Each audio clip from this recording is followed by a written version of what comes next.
Book 38 of 2020 was Existential Psychotherapy by Irvin D. Yalom.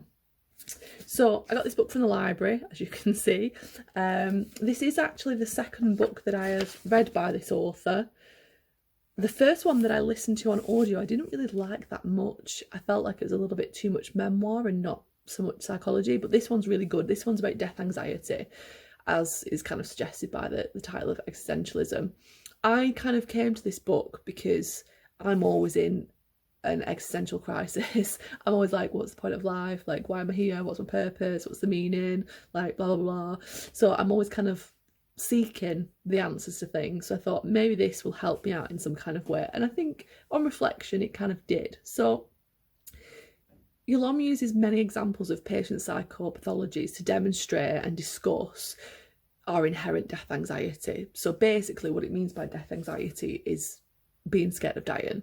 So almost like everything that we do, all of our behaviours is underpinned by our being afraid of dying, our anxiety about eventually coming to an end.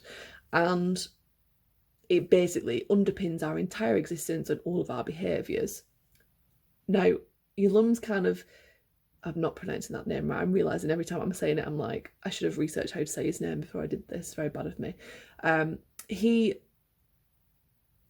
touches on how this is kind of something within the therapeutic community, like people who are therapists don't really kind of accept that this is a massive thing, that this is what's underpinning everything. They kind of just look at anxiety, for example, and don't really dig deeper underneath to existentialism, because I mean, you could argue that it's quite a, what's the word, like an abstract kind of concept that might not necessarily have foundations, but that could be the defense mechanism against death anxiety, which is kind of what this guy is suggesting.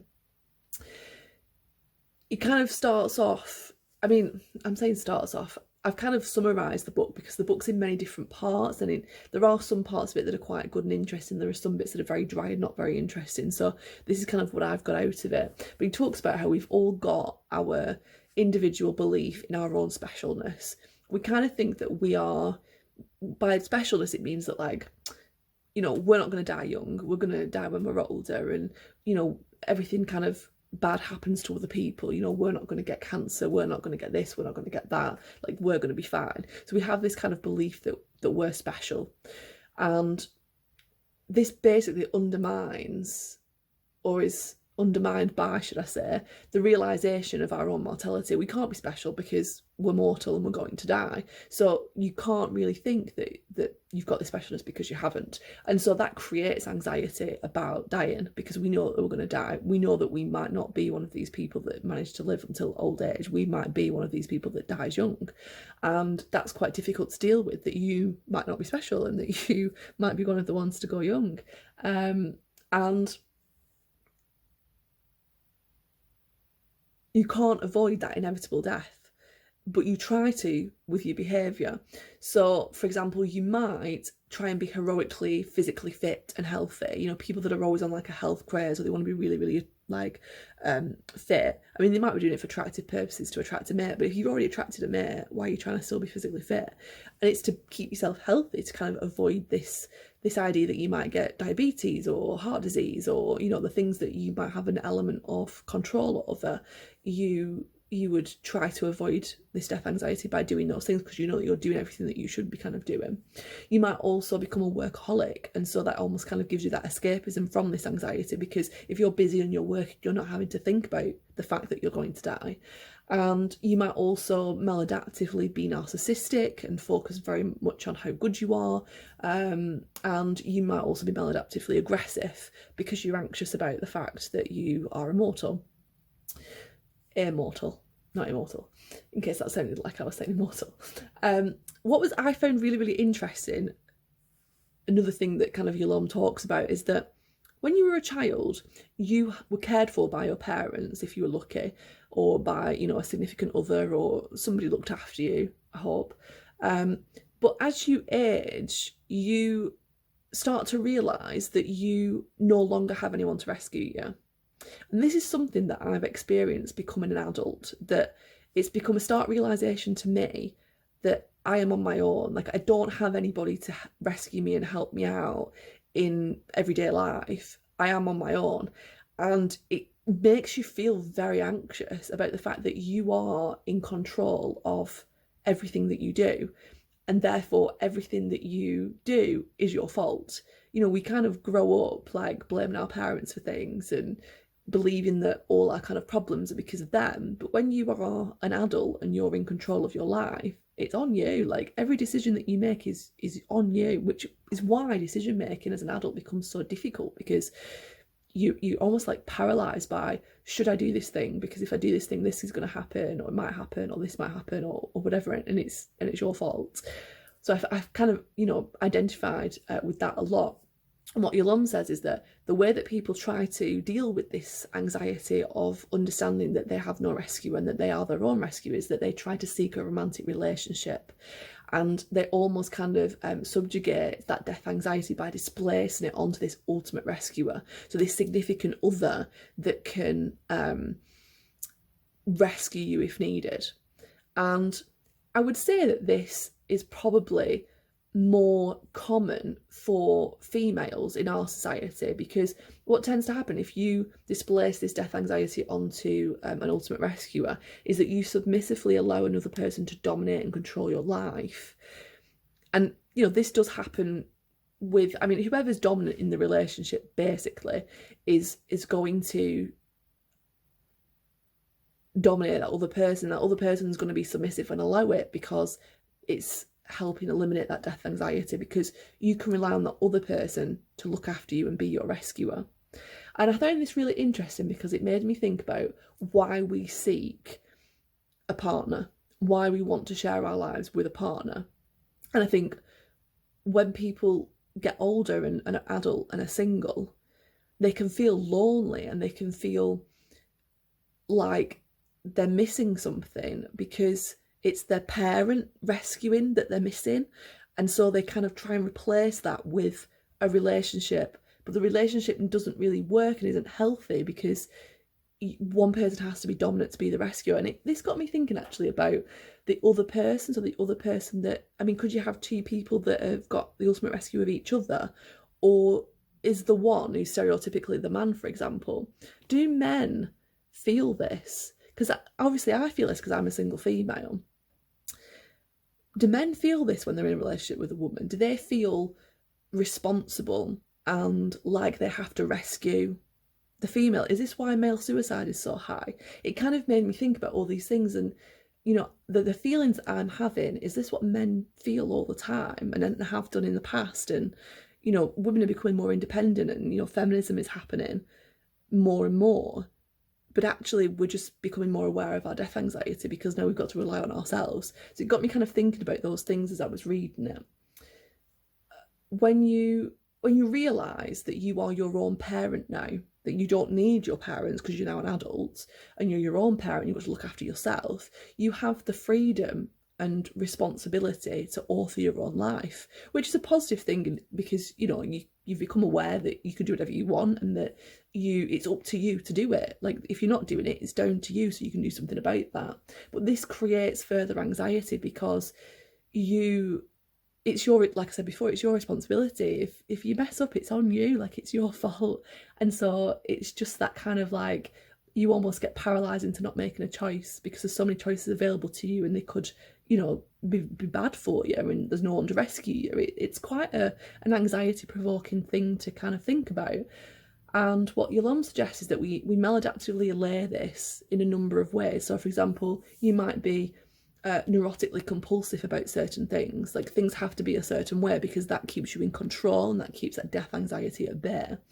You might displace responsibility. So you see a lot of people doing this. They displace responsibility and they play the victim. So they put themselves into that victim mentality of things are happening to them and that they don't have control of situations. Or, you know, you see a lot of this happening with things like mental illness, in that the responsibility is displaced onto the mental illness. It's the mental illness that's creating all the problems, without the individual taking responsibility for their contribution to it. And I'm not suggesting that people with mental illness, it's all there, you know, it's all on them or whatever. I'm not suggesting that, but there's that kind of understanding that, so for example, Dorothy Rowe says that you create your own prison, you create your own depression, you're just not realising in the way that you're doing it. And so to just say, oh, well, I've got this and I've got that, but not do anything about it, you're going to just be stuck in that situation because of that victim kind of mentality. It's like it's happened to you, and you're not taking any responsibility for what's happened to you, and for the impact that the story that you're telling yourself is having on your mental health. Another example is that you might lose your mind, like, and I resonate with this because when I was in a situation where I was incredibly anxious about my current situation, I was becoming aware of becoming an adult, and I was becoming aware of being my own parent and this kind of anxiety. I couldn't cope, and so I lost my mind for a bit.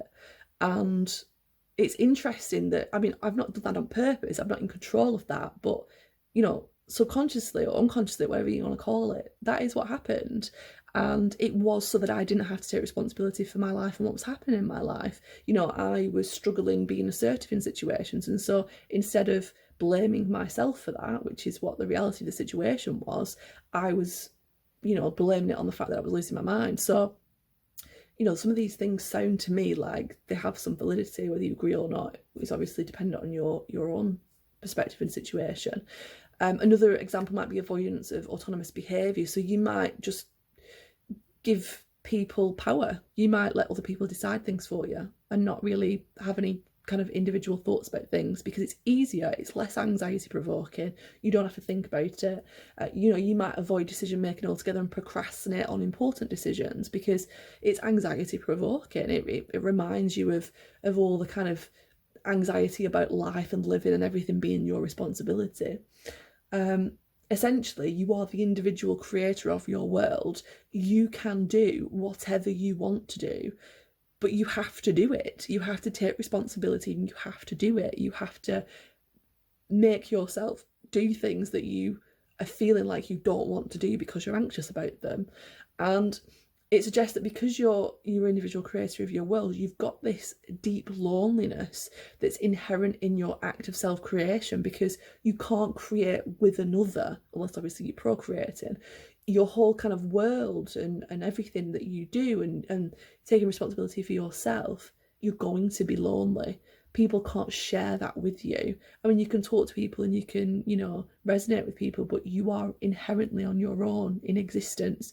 You're born alone, you die alone. It's like, it's dealing with that kind of idea of existence, and you're always going to feel that loneliness. Like, the loneliness is not because you're not connecting with people, it's because it's a inherent part of humanity and of human existence that we all suffer with. You know, you take a straw poll of many people, if they are self-aware and aware of their own inner world, they will be lonely because there is loneliness in existence. You know, you have existential isolation and separation from the world because you're only ever viewing things from your own perspective. You can't read another person's mind. You can't know how they function. You don't know if your brain functions in the same way as somebody else. What we're perceiving outside our you know, your brain is encased in darkness in a skull, but yet you can see things and whatever. Like, this is the information that's around you is just like waves of light and things. Your brain is constructing everything. Your brain constructs your reality. So we are seeing things that not everybody else sees in the same way. So you're obviously going to be isolated in that separation from the world and existentially feel lonely. Like, that's an obvious thing that I would think that many people would feel. And what Yalom also says is that in order to cope with this, we use others as equipment. So we use them as a means to an end. So, you know, we know that we feel lonely, so we might spend some time with people, so for example, but we don't really truly love them. We don't act in a loving way towards the people that we spend our time with. And we basically need to have a need-free relationship with people in order to have a healthy relationship. You know, if your relationships are built on people satisfying your needs, you're not going to have a functional, healthy relationship, because you're always going to be in a situation of lack at some point where people don't meet your expectations, because we all, it's very difficult to coexist with someone and fulfill someone's needs completely. You have to kind of be compassionate and tolerant of the fact that that's not going to happen. You have to make yourself happy. You can't rely on somebody else to do it for you. And Yalom also talks about how this awareness of our death anxiety can almost kind of lead you into thinking about it in a kind of nihilistic term. It inspires that nihilism, because you search for meaning and it feels futile. But the secret is that there is no meaning out there that you can search for and find. You have to create meaning for yourself. And so overall, this book was very insightful.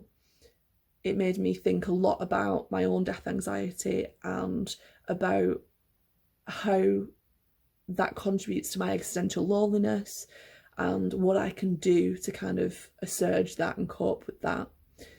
As I mentioned before, there are parts of it that are a little bit boring, a little bit dry. It did take me a very, very long time to get through this, but I mean, it is a massive book. Like, let's just see how many pages it is. It's like 486 pages, and like the big pages as well. So, and quite small writing. So, it's quite dense in that sense, but I think it's worth it. I think it gives you an element of self-awareness that you perhaps wouldn't have had previously, and so I would definitely recommend it for that.